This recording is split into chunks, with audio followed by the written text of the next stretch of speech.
gentlemen, welcome in, guys. SgtMoose here, back with another The First Descendant video. And in today's video, guys, are going to be talking about Serena's Purge Challenge Mode level 1 through 5 build. That's right, guys. This build is going to get you relatively easily through all of the Purge Challenge modes we currently have in the game. Let's jump in. We're going to talk about it, guys. Now, I do use this build a little bit differently. I am not great at multitasking with Serena. I'm just not great with her at all. In terms of being airborne, you know, staying airborne and landing shots, I'm just not good at it. So I wanted to see if I could go ahead and make her a build, a boots on the ground build, if you will, that will still be effective enough without having to have her airborne and still be able to get through the Purge Challenge modes. And of course, this build does work. That's why we're making the video on it. Let's go ahead, guys. We're going to look at the Descendant Modules. Now, we had to swap a lot of things in and out to get this thing right, but I think we're at where we want it now. For our Transcendent module, guys, we just have him here in this Transcendent slot. You don't actually need this module. We're not going to be using it at all throughout this, so it really doesn't even matter if you don't have it. But coming over here, we have Maximize Range. Now, this is going to be important for our fourth ability that we're going to be using, Redemption, with Serena. That's going to be the bread and butter of this entire build. Maximize Range for skill effect range. We have Stem Accelerant for more HP. We have Focus on Dimension here, as you guys can see. Skill power modifier really doesn't matter. We're mainly focused on skill cooldown, as you can see it here at 6.1%. Skill cooldown with the Nimble Fingers, again, 25.6. We have the skill expansion for skill effect range for that Redemption. Coming over to Maximize Duration for Redemption as well, to keep that ability up as long as possible with the 40%. We have MP Conversion with more skill cooldown coming in 36.5%. We have Focus on Fire, again, for the skill cooldown of 6.1%. Skill Extension for more duration on our Redemption and increased HP for max HP.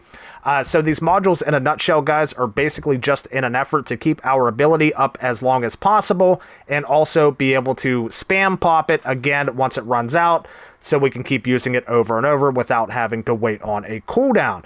So again, guys, we're going to come over to the Reactor over here, and this stuff on the Reactor does not matter in terms of your weapon. It does not matter what type of Reactor you're using. The only thing we're really focused here on is the substats for the Reactor, which we have skill duration up and the skill cooldown both for our Redemption ability.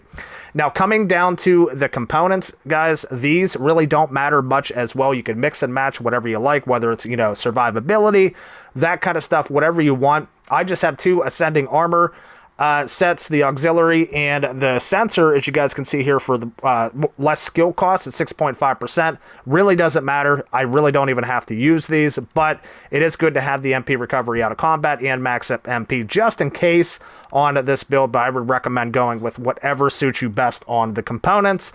That's the nice thing about this build. It's really, really versatile. Last Dagger, the weapon we're using for this Purge Challenge mode. Yes, the Last Dagger is still absolutely cracked within the game, and it will solely get you through these Purge Challenge modes very, very easily. We have Rifling Reinforcement, Action Reaction, Fire Rate Up, standard pretty much on every gun. We're running Firing Fiesta. When reloading, rounds are not consumed for 3 seconds. This allows us to get more shots out of our weapon, of course. We have Insight Focus for crit rate, fire on crit damage, Poison Priority, and Toxic Enhancement, as you guys can see with these two. Now, you're going to have to change these accordingly with the Purge Challenge mode. Of course, we are on Purge Challenge mode level 5 right now. It's Legion of Immortality, which is the reason why we're going Toxic Enhancement and Poison Priority. If you're in the earlier rounds, you're facing the Legion of Darkness or the Order of Truth, you're going to want to change these accordingly. If you're facing Legion of Darkness, you're going to want Chill enhancements, and if you're facing the Order of Truth, you're going to want Electric enhancements. Coming over, we have Better Concentration for more skill critical hit damage. Have Aiming for weak point damage. Again, comes greatly in handy in here. So in a nutshell, this weapon is based on critical hit chance and damage, and also rounds per mag. Also elemental too for the factions. Now, looking at our weapon cores real quick, guys, we have Toxic Attack. Of course, we'd like to get that to gold. We're working on that still.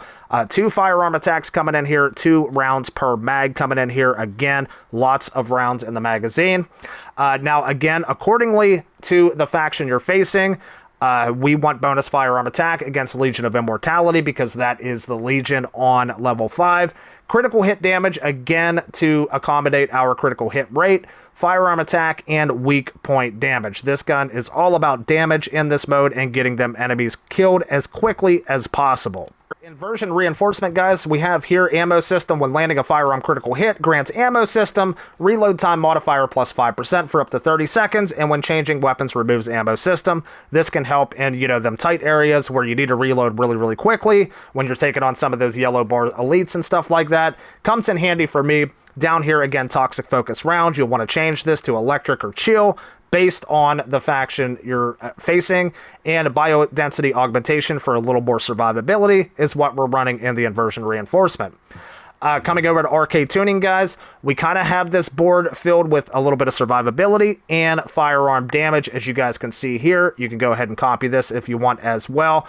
Weak point damage, firearm attack, all that good stuff. Accuracy, we have critical hit rate, critical hit damage, all that good stuff to accommodate what we're building this weapon into. And coming down for HP, guys, as you guys can see here, all kinds of HP. Enhanced fire resistance. This will work against the Legion of Darkness very well. I just kept it on because it allows us to come down here for the enhanced max HP. If you run with this board here, it will assure you can get through all levels of the Void or the Purge Challenge mode. Now, one thing I want to talk about, guys, is the gameplay a little bit, how to use this build. It's very, very simple. Again, like I said, it's boots on the ground, so you're not going to be doing much flight. Again, like I said, me personally, I'm not great at it. I'm not great at multitasking, staying in the air, shooting and stuff, but this build will still be very effective if you never once use your flight. Basically, all we have to do, now, whenever you pop Redemption, we'll take a look at that. This is the skill we're going to be wanting to use for the majority, for the entire activity. Now, it's very important to know when you use this ability on the ground, it removes all debuffs in Serena and all allies within range and grants Prayer of Redemption. None of this matters. We're not going to want to be using this ability on the ground whatsoever. This is basically not going to give us the buff that we need. What we need to do is we need to use this ability in midair. Don't worry, you don't have to fly. You don't have to do anything like that. You just have to jump and use the ability. It's that simple. Now, when you use it midair, it grants Redemption's Judgment. Redemption's Judgment, again, we see the duration, we see the AoE damage range. That's due to our mods.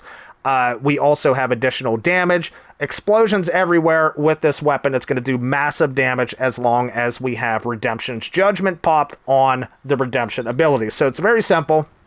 When you start the activity, you're just going to jump up, pop your Redemption like that, and you're just going to start shooting. It's just going to be constant AoE damage on everything you're shooting, as you guys can see here.